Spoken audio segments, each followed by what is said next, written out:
Hey, Melissa here. Welcome back to my channel. I know it's been a while since I put out a review video. The last couple of months were devoted to an event that I put on at Dragon Man's this past weekend, and I just want to thank all the companies that participated, all the people who attended. It was a really successful outcome, but it definitely consumed a lot of my time. And now that I have my time back and I'm getting back to, the normal swing of things, I just wanted to put out a review video because I recently got in this Shadow Systems CR920P with the integrated compensator, and it's micro compact, so naturally I like it. As a female, it can be hard to find slim handguns that are easy to conceal and actually feel comfortable in your hand. So I wanted to try this out, and then after shooting it, I kind of felt like it was sort of comparable to the very popular Sig Macro. So I thought that I would kind of compare that, but I did also take the PSA Dagger to my range, and I wanted to just compare it.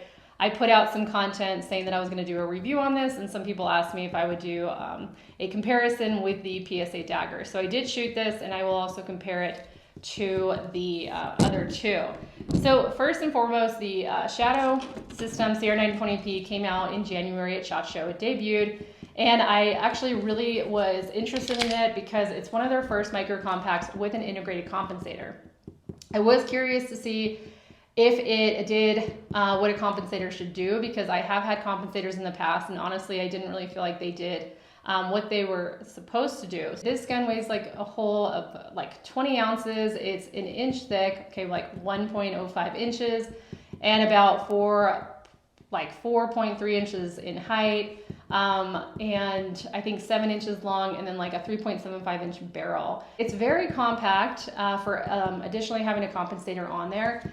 It does only come with two magazines. One's going to be a 13 round and one's going to be a 10 round. One does have like a pinky extension, and then it does also come with another pinky extension.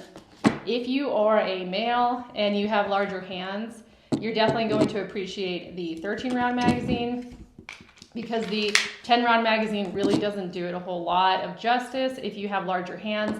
And especially with some of these micro compacts, men with large hands tend to like really overpower that trigger and tend to get their knuckle of their finger on the trigger, and as you know, that's really going to oscillate your shots. It does have the nice lightning cuts that most Shadow Systems are known for, and the really nice custom bronze barrel. I like that as well. So aesthetically speaking, you can't go wrong, and it looks really nice on the eyes. It's got the nice stippling on the grips, and honestly like throughout the entire frame. It does have a double undercut on the trigger guard, and then obviously it allows for you to put on a red dot. I have a green dot. It's a Swamp Fox Sentinel 2. It's their new Sentinel green dot that came out. I actually really like this. It has a larger window, reinforced housing, and it just has a really long battery life. So definitely check out the Swamp Fox Sentinel 2. So my initial shots, actually I'll show some footage of me shooting this video, actually felt pretty good.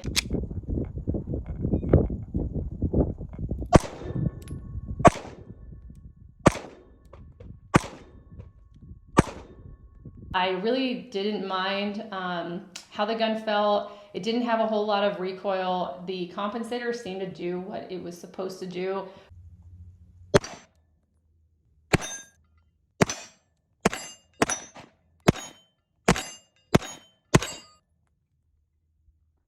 But I'm gonna get into the pros and cons of, when you compare it to other firearms that you might be looking at purchasing at the moment. The Sig Macro is very popular. I kind of chose this one because it also has an compensator at the end of the slide.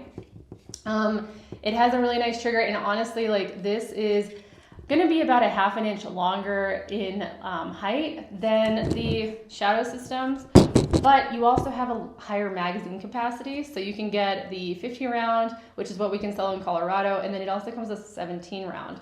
And then you can also attach a red dot on there that doesn't force you to take off the iron sights, and then you can put on a laser or a light on both of these.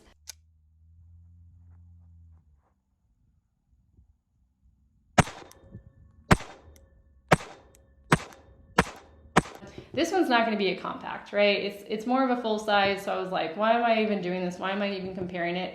But a lot of people really like it because of the price point, right? It doesn't allow for you to accept a red dot. It does allow for you to put on a laser or a light. It does take Glock mags, which is awesome, but it really only takes the 17 round Glock mags, so like Glock 17 mags. If you live in Colorado, they probably won't ship you the mags. So it's going to come without that, and then you kind of have to find it for yourself. But if you live in any of the other states, like, good for you.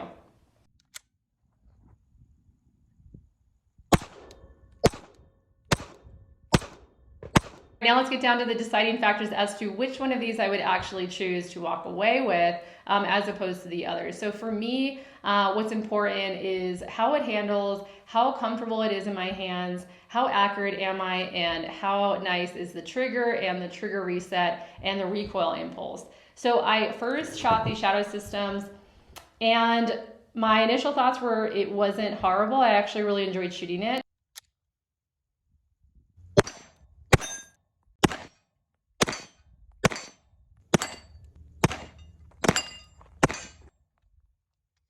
I didn't love the trigger, but I didn't hate it either. So it kind of feels like a Glock trigger where you kind of hit that wall and then you have that like hard click. I don't like that. I cannot stand Glock triggers, and I've just kind of been really prone to them. So it kind of does have like a Glock feel trigger, which makes sense, right? Like Shadow Systems makes Glock clones. However, the difference was that the reset was actually really nice. It was really quick, not a whole lot of trigger travel. So I was able to take my follow-up shots and be really accurate with it. And with this firearm, I actually shot 124 grain, 9mm ammo. The other ones, I actually shot jello shots. So for being that I shot 124 grain, it actually handled really well. The downside was that I did try to shoot the jello shots through the shadow systems, and it would not eject the casings. That spring is really tight and really heavy, so maybe I need a lighter spring in there to actually allow it to cycle the jello shots. But the jello shots are more for, like, honestly, like competition shooting anyways. I would not use those for self-defense. And most self-defense rounds come in like 124 grain all up to like 147. So, and that is what I would be using for this. When I shot the Sig Macro, I did use the jello shot, so it did minimize recoil a lot. You'll probably see in the footage that I'm going to show that it really didn't have a whole lot of recoil.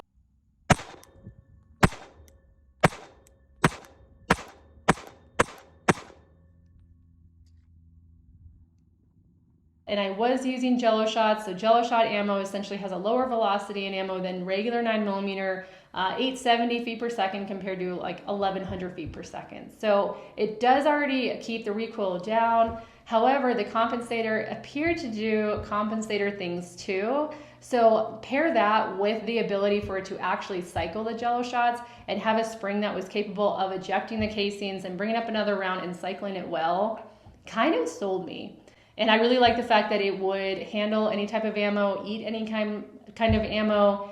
That's the kind of gun that I want to buy. Honestly, like, I really did like the Macro. It was my first time shooting it, and I, already own P365s and P365 XLs. So I was kind of sold more than I thought I would be on the Sig Macro.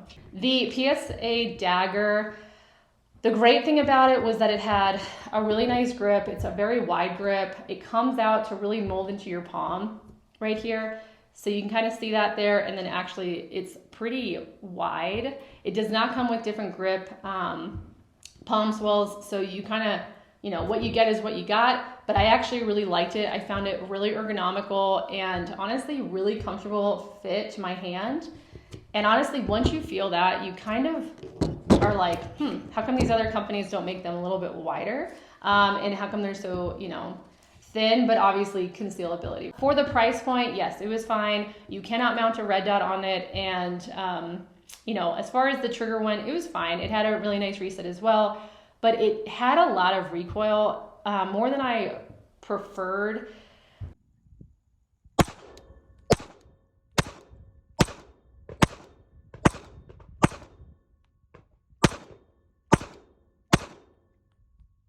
I wasn't as accurate with this gun as I was with the other two.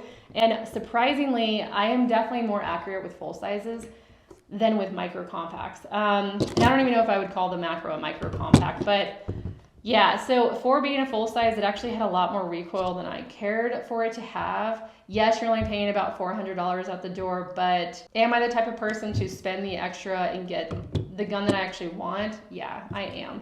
So for that reason, if you're on a budget, awesome. It's not a horrible choice, but if you actually want something that you kind of enjoy shooting a little bit more, then maybe you want to go with these two. When it came down to it, do I love the Shadow System CR920P? It's definitely debatable. It's definitely not like one of my top 5, but do I like it? Yeah, I definitely do. I like the aesthetics of it. I like the bronze barrel. I like the lightning cuts. And I like, obviously, the compensator. Did not like the trigger on that initial wall. However, is it a bad choice? Definitely not. If you have the extra money to spend and you want some sort of like Gucci style concealed carry pistol, yeah, definitely buy it. I mean, it's not a horrible choice. You'll get used to that trigger. I do recommend to my students that if you're using it for concealed carry, you probably don't want to put any aftermarket parts. But if you're not using it for concealed carry and it's just something fun to have, I'd probably change out the trigger, honestly, and put on some grip tape, because that texture is just a little bit overkill for me. Real winner in this video, which I was surprised about, because I thought I would really like the Shadow Systems a lot more than the Macro. But man, the Macro kind of sold me with just the trigger, the magazine capacity, the real estate on the grip, and just the amount of minimal recoil. And it's actually a little bit cheaper in price than the Shadow Systems. So, man, like Sig is just running the gamut. In my video, I do use Axel X-Core Ear Pro. They're Bluetooth compatible, wireless. Go ahead and use my link in this video and you can get anywhere from 25 to 45% off, depending on the discount that they're running. For the eyes, I always wear gaiters. They're ballistic rated, they're scratch resistant, very durable, and really once you buy one pair of gaiters, you really don't need another pair of gaiters because they just last for years and years. And that's it. So don't forget to subscribe to this channel, and I'll try to make more videos for you guys in the future and not take so long. But hopefully you guys enjoyed this. Feel free to leave your comments below. I know that a lot of the gun reviews on YouTube, like, it's personal preference. It's a lot of people's opinions. My opinion might be totally different than someone else's opinion, but feel free to leave all those comments in there so that other people can read them. If you personally own these firearms, like, let people know maybe if you had any issues with the Macro, or what you really liked about the Shadow Systems, or what you love about the Dagger, because there's all these fans running around and they just love their PSA stuff. So I totally get it. All right. And that's it. So thanks guys, and you have a great day. Thanks for watching.